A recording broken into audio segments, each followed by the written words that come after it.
ஸ்ரீ குருபியோ நமக. எல்லாருக்கும் வணக்கம். என்னோட பேர் ஸ்ரீ காயத்ரி ஆரம்பம். நான் இங்கே வந்து ஸ்ரீநிதி நாட்டியாஞ்சலியில் தான் நான் பரதநாட்டியம் கற்றுக்கிட்டேன். எங்கள் மேம் உமா ரவிச்சந்திரன் மேம். எல்லாருக்கும் வந்து வாழ்க்கையில் வந்து ஏதோ ஒரு விஷயம் கற்றுக்கணும் அப்படின்னு ஒரு இது இருக்கும். எனக்கும் அப்படி தான். டான்ஸ் ரொம்ப இஷ்டம். அதுக்காக தான் நான் டான்ஸ் கிளாஸ் ஜாயின் பண்ணேன். வாழ்க்கையில் எல்லாருக்கும் குரு வந்து நல்ல இம்பார்ட்டண்டான ஒரு பர்சன். நம்மளுக்கு வந்து எல்லாமே வந்து ஈஸியாக கிடைச்சிடாது, ரொம்ப கஷ்டப்பட்டு தான் கிடைக்கும். அந்த மாதிரி நான் ரொம்ப கஷ்டப்பட்டு எனக்கு கிடைச்ச ஒரு குரு தான் உமா ரவிச்சந்திரன் மேம். அந்த மாதிரி ஒரு குரு வந்து எல்லாருக்கும் கிடைப்பாங்களான்னு எனக்கு தெரியாது, பட் எனக்கு நல்ல குருவாக கிடைச்சிருக்காங்க. ஏன்னா இந்த ஸ்டெப்பு நானும் இப்போ ஒரு டான்ஸ் கிளாஸ் நடத்துகிறேன், இன்ஸ்டியூட்ஸ் போகிறேன், ஸ்கூல்ஸ்லலாம் டான்ஸ் கிளாஸ் எடுக்கிறேன்.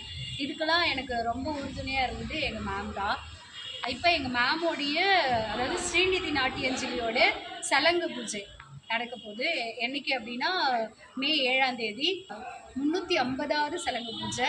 இதோடைய சலங்கு பூஜை நடக்குது. எல்லாரும் வந்துடுங்க. நானுமே இப்போ திருவண்ணாமலை டான்ஸ் கிளாஸ் வச்சுருக்கேன். திருவண்ணாமலை, விழுப்புரம், அந்த மாதிரி எல்லா டிஸ்ட்ரிக்ட்ஸுக்குமே கிளாஸஸ் எடுக்கிறேன், இன்ஸ்டியூட்ஸ் போகிறேன்.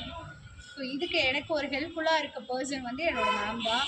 ஏன்னா வாழ்க்கையில் எல்லாருக்குமே வந்து ஒரு குரு கிடச்சிட மாட்டாங்க. இந்த மாதிரி எங்களுக்கு கிடைச்ச குரு வந்து ஒரு லக்கு. நான் ரொம்ப லக்கு.